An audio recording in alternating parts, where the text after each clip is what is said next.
My tenant sort of house hacked my house. Oh, uh-oh. I found out that he had 4 other people living in there that were not listed in the lease agreement. As a property management company, how do you handle it if there are multiple tenants living in a property? So it sounds like your tenant is subletting the property. So yikes. I always worry about that. Or sure, sharing the rent. Yeah. I've got my opinion. Go for it. Yeah. So for this one, it really kind of depends. Meaning, if you know that, what is the condition of the house at the moment? In these times, if they're paying rent, it's almost something you kind of want to leave alone. Not saying that you shouldn't do anything. I think you should make them aware that you're aware. I would get all the contact information, including, license and credit if you can, if they're willing to provide. And, I'd push for it and try to push some kind of penalty. I mean, it's probably something that you could evict for because it's not for non-payment rent, but is this really something that you want to go after? So again, it just kind of depends if, they're keeping your house maintained well. Is it really hurting you? I mean, what's like, I always ask the question like, hey, what's the crime here?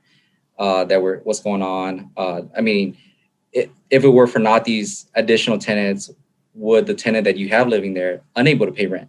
If you find a way to kick them all out, and then the tenant that you do have signed is not able to pay rent, then you're kind of back in a worse situation than you were to begin with. Yeah, we've only had that once, at least that I'm aware of, and we didn't have any issue. We just said, hey, we got to get you on the lease, and before we could do that, you got to fill out an application because I wanted all their contact info, and just for CYA, I ran their background check, and we made them pay an app fee. That way, I mean, they didn't accidentally put someone with a sex crime in there or whatever. It was just CYA, so that we got their information, put them on the lease, and then of course now we had information to evict if needed. But otherwise, I would agree with Jerry. If they're not damaging the property, I mean, and it's okay. Like, and you're not liable for anything. Yeah. Like, I would be worried about being liable for something. But right. I mean, my recommendation is to get their IDs, get a tally of who's living in the house, and amend the lease to get them all on it, and then make them all responsible so everyone has a stake in making sure that the property's well maintained. Yeah, and making sure you're not overreaching occupancy limits. If that's a 1-bedroom condo, maybe a different story than if it's a 3-bedroom house.